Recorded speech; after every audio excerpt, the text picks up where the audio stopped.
Welcome back to the channel, everyone. Welcome to your Enhancement Talent review for WWE Monday Night Raw, September 9th, 2019.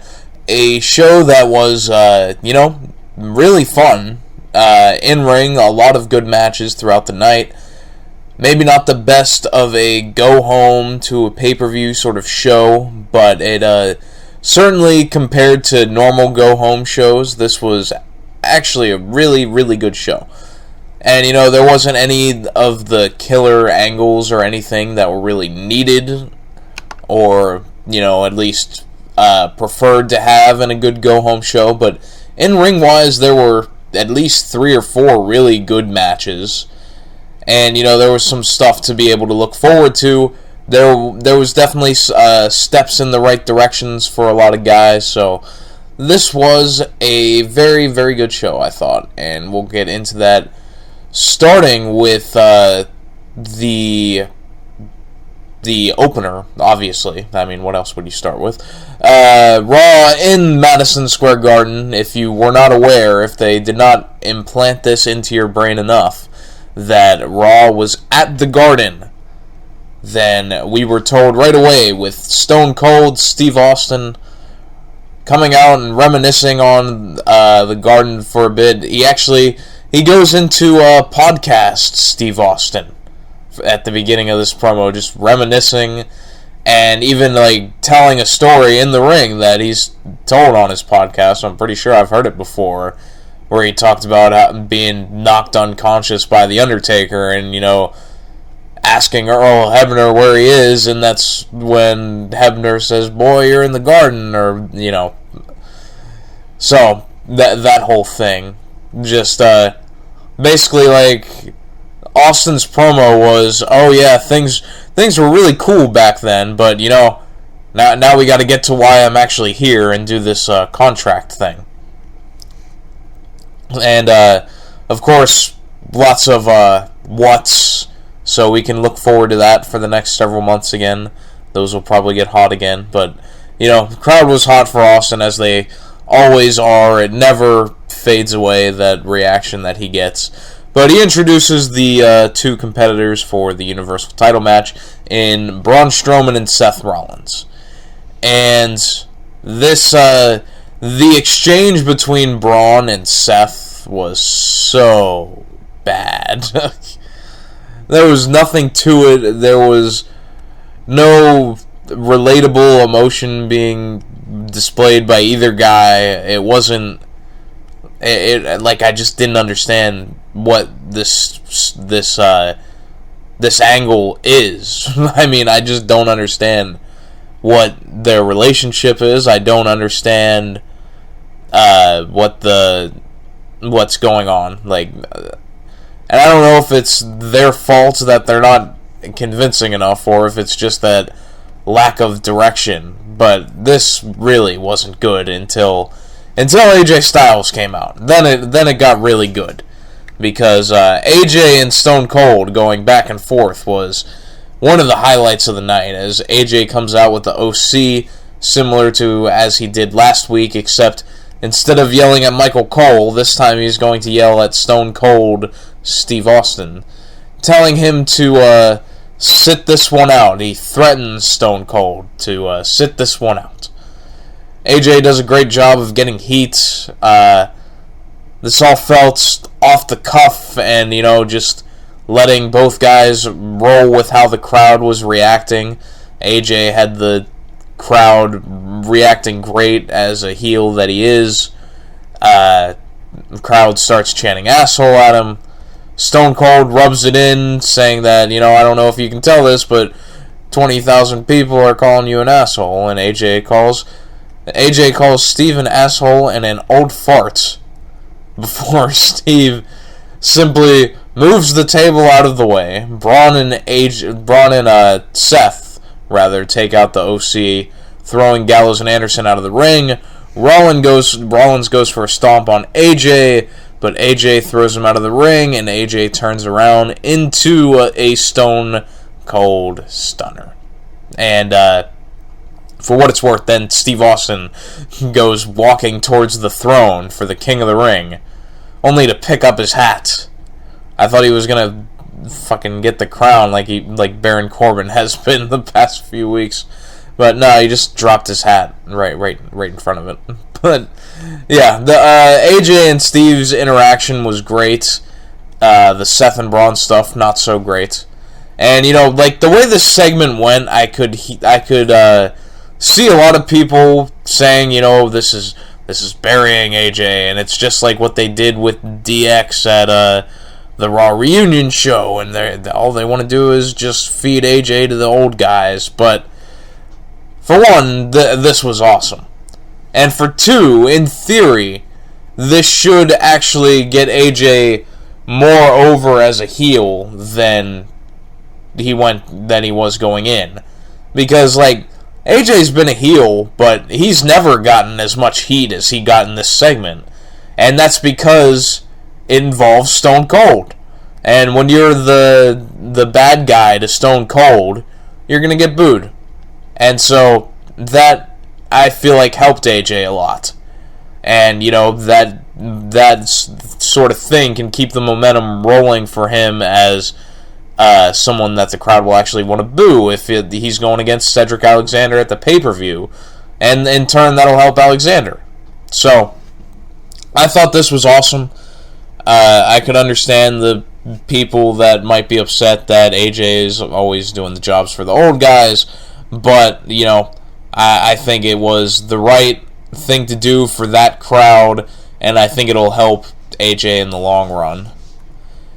So this immediately leads into AJ versus Cedric Alexander, which was advertised going into this as a non-title match, which I don't know why it was a non-title match, seeing as Braun Strowman just got 2 United States Championship matches for doing nothing. I don't know why Cedric didn't get one. And it was also kind of heelish of Alexander to take advantage of AJ being on the ground from the stunner and just run in for the match. But, he was also screwed over by AJ last week, so I guess you could give it some slack there. But the main thing I took away from this is that I feel like there should have been more, either in this or later on, to highlight how pissed off Cedric Alexander should be with AJ Styles, screwing him over last week, attacking him for no reason, and in essence costing him the match indirectly with Baron Corbin that bounced him out of the King of the Ring. And, that should have been a big thing at some point, to have Alexander say, if it wasn't for you, I would still be in the tournament right now. I would be going on to the King of the Ring finals in my hometown of Charlotte, but you robbed that from me. So now I'm going to take something from you. I'm going to take the United States Championship from you, and I'm going to do it in front of my hometown in Charlotte, North Carolina at Clash of Champions. Something like that. Just off the cuff there. But I feel like there needed to be some more sense of intensity from Cedric, whether it's in a promo or just something different in the ring, where he's not doing, the flippy back elbows and suicidas, but instead he's just beating the shit out of AJ. So, something like that I felt like was missing, because it doesn't really, it just makes it feel like it's just another thing that happened. It doesn't feel like AJ attacking Cedric last week and then Cedric in turn losing the King of the Ring match. It doesn't feel like it mattered now, because Cedric isn't upset about it. So, I just feel like they could have done more to capitalize on that. But this, of course, is going to end in a disqualification, as the same fate held the Braun Strowman matches. They just ended in disqualifications. I believe this is 3 straight weeks now that AJ's had a singles match that's ended in a disqualification, if I'm not mistaken. I believe both of the Strowman United States title matches both ended in DQs. So this leads to a 3-on-1 beatdown on AJ, but then, the Viking Raiders the former War Raiders, Eric and Ivar, run down as baby faces, make the save, and I love it. It took them almost a half a year, but now the Viking Raiders were seemingly finally involved in a storyline. So that is progress. And I totally thought they were never going to follow up on this, the whole tag team turmoil thing where them and Gallows and Anderson got the double disqualification. I thought that they were just going to trash that and never to be heard from again. But alas, they didn't. And it took them a week. And now it makes sense what they did last week.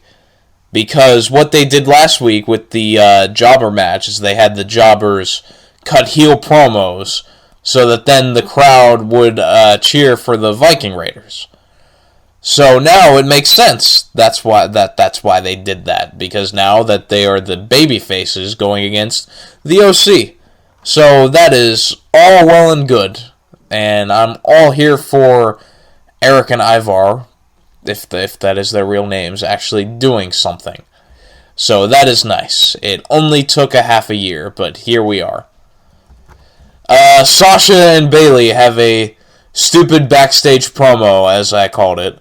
And it's one of those where I hate when they do this, where the camera just lingers on them, and they just stare and do nothing, and just waiting for a cue or whatever, because, they come in the shot, and they're just standing there for a solid, 5 to 7 seconds, just standing there, doing nothing.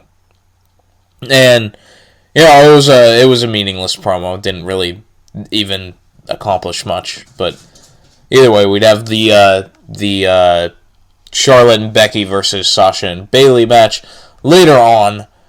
And Bray Wyatt did a teaser for the later to come Firefly Funhouse segment.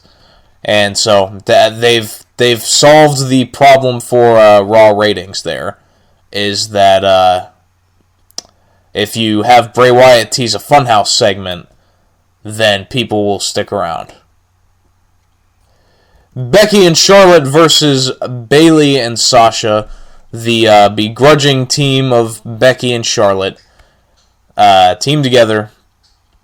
I predicted this match last week, but I thought it would be something that they saved down the road. But instead, just right here, next week. But nonetheless, we did end up getting this match, as I figured we would. And Becky and Charlotte rush out at Bayley and Sasha during their entrance. They brawl right away, eventually into the ring, which Charlotte runs in with a chair to scare away Bayley and Banks. Go to commercial, and then when we come back, the match is set up. This was a really good match. They got a ton of time, and, it was...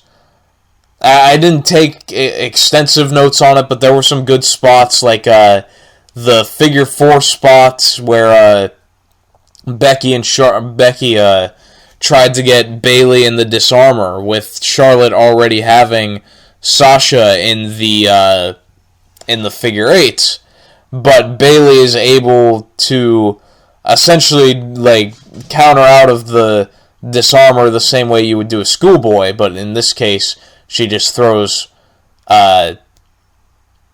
Becky onto Charlotte to break up the submission. So that was a cool spot. The belly-to-back suplex on the floor to Charlotte looked great.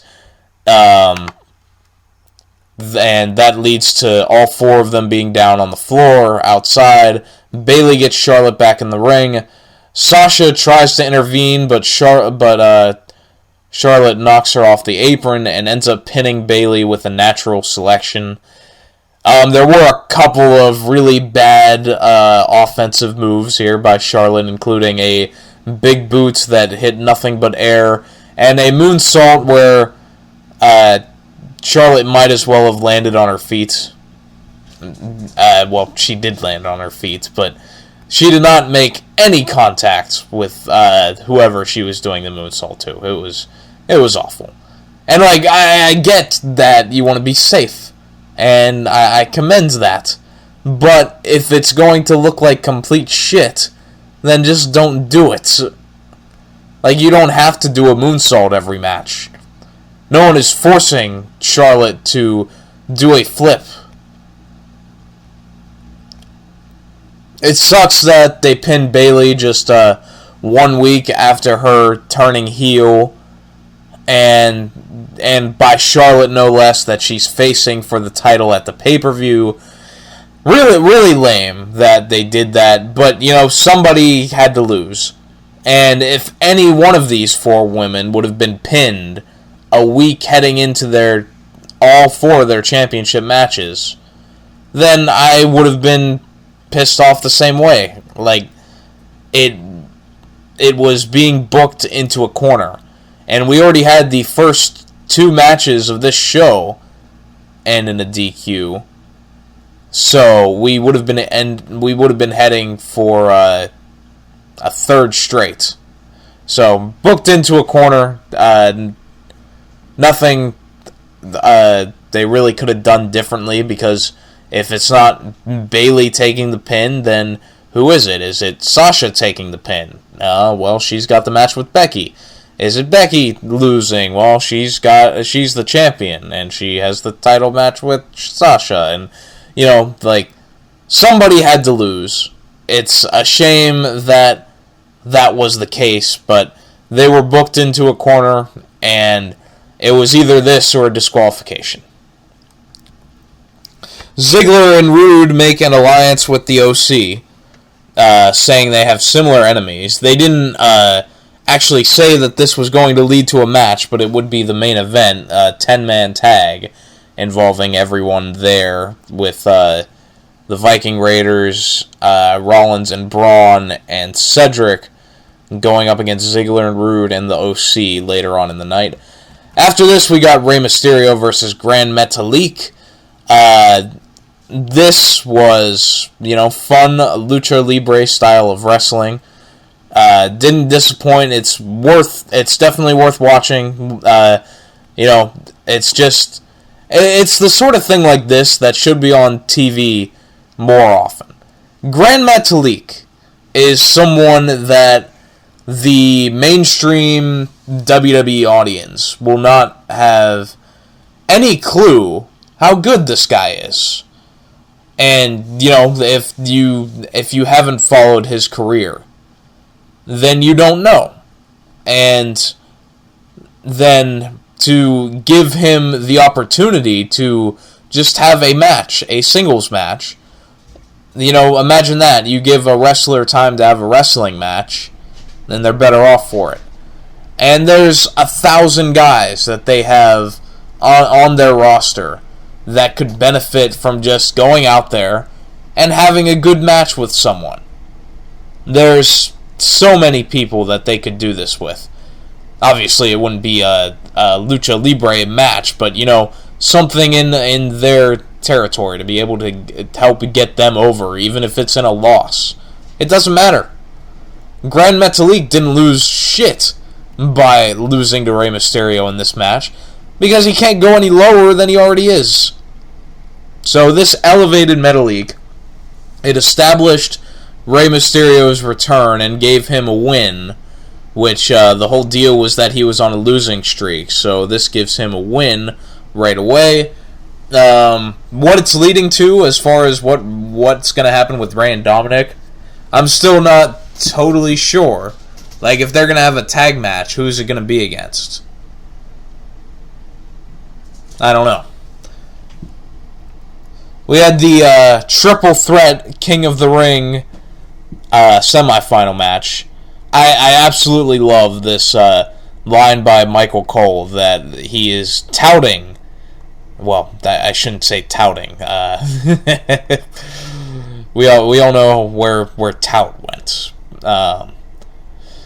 He is proclaiming that this is the first ever triple threat match in a King of the Ring tournament.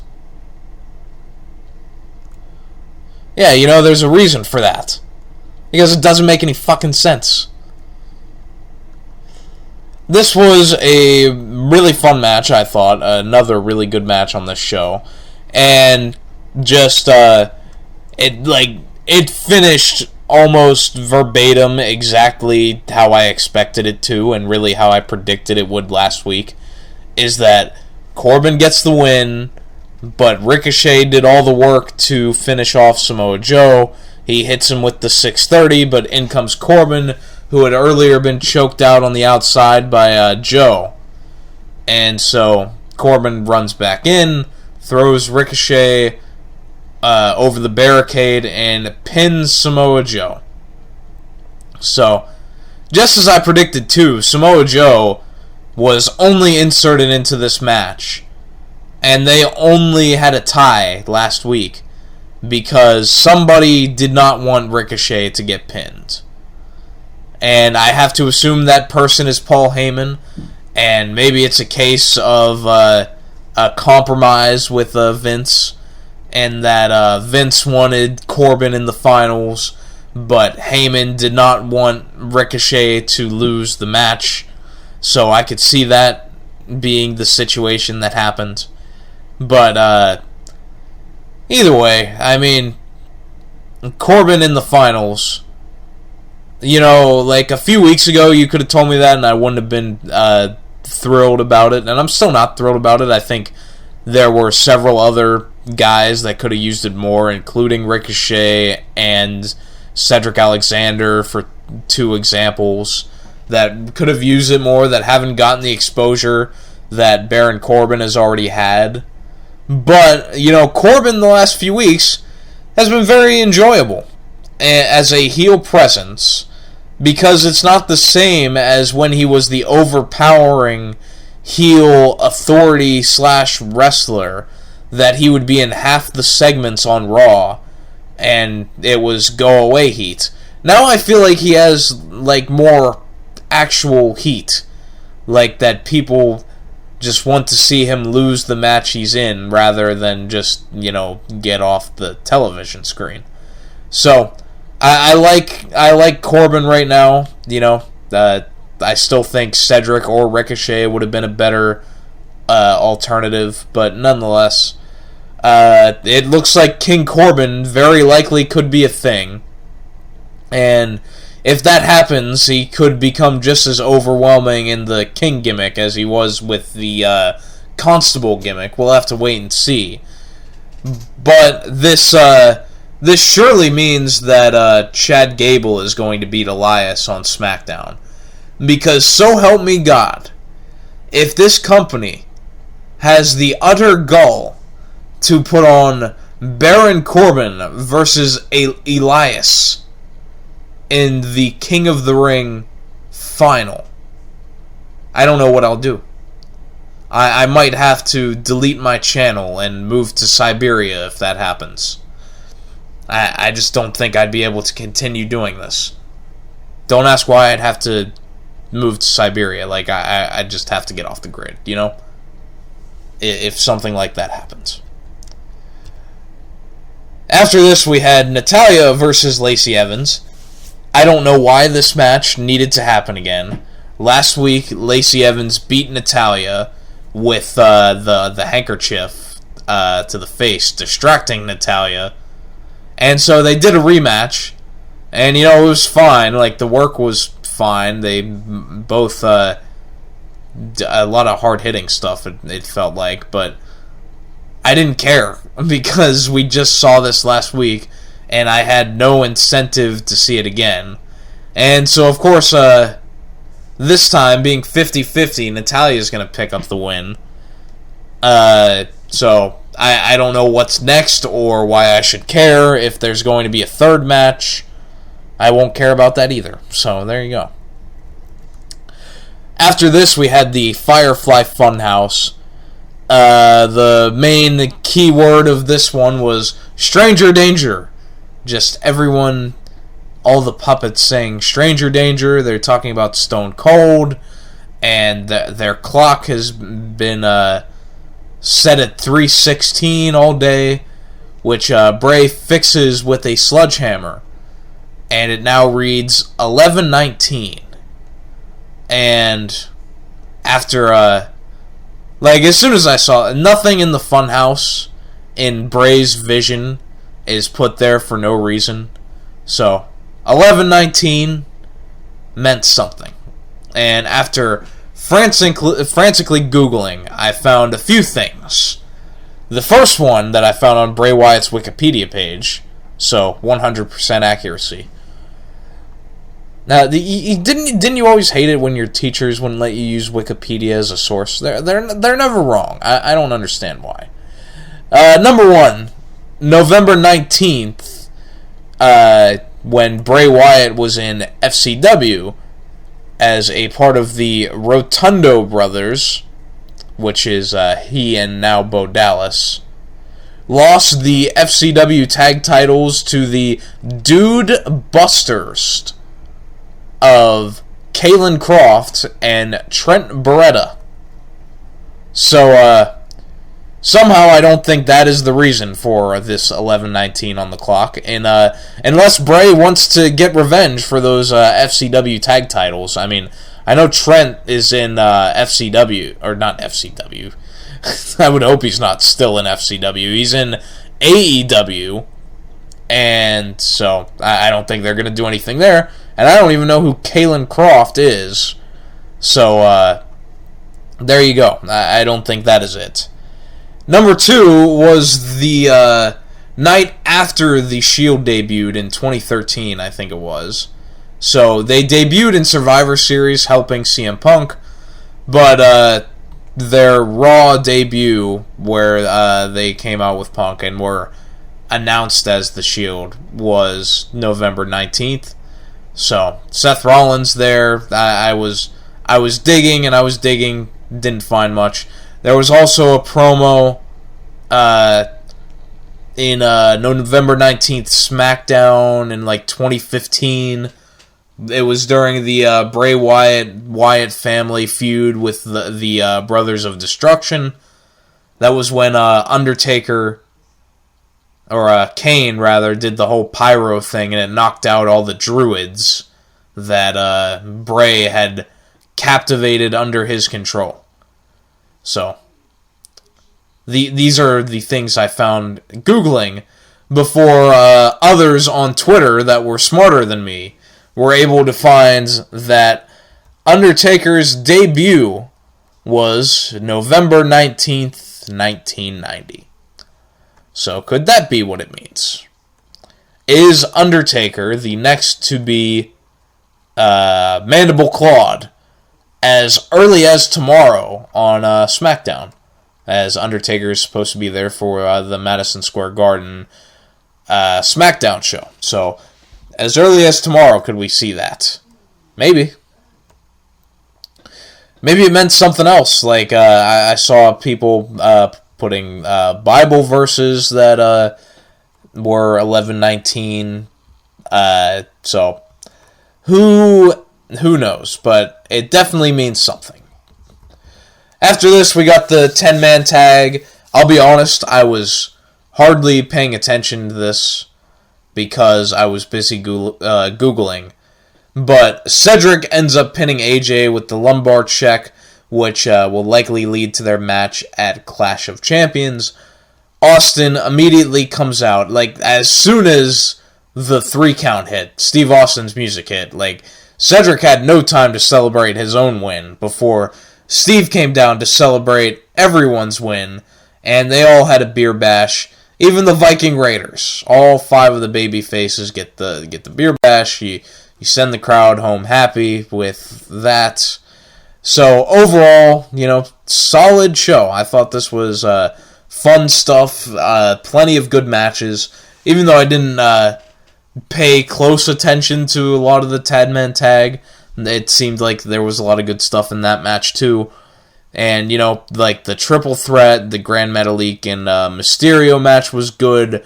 The women's tag match was good. Every match on this show I thought delivered, except those that ended in disqualification. But, it sets up Cedric versus AJ, which I I wish, they had been able to do earlier, but I understand with the tournament and what they were doing that it was pressed for time. But overall, really good show. SmackDown tomorrow, we'll see the semifinal match, Elias versus Chad Gable. And I'm sure we'll see more of this ridiculous Roman Reigns and Daniel Bryan and now Eric Rowan storyline. So we'll have that to look forward to. If it's anywhere near as baffling as it has been the last 3 weeks, we'll be here on the channel to tell you about it. But, I hate when I always do that transitional phrase. Like, I'm trying to break out of that. Just But, you know what? We're going to get up out of here. We'll be back here tomorrow for SmackDown. Until then, thank you all for watching.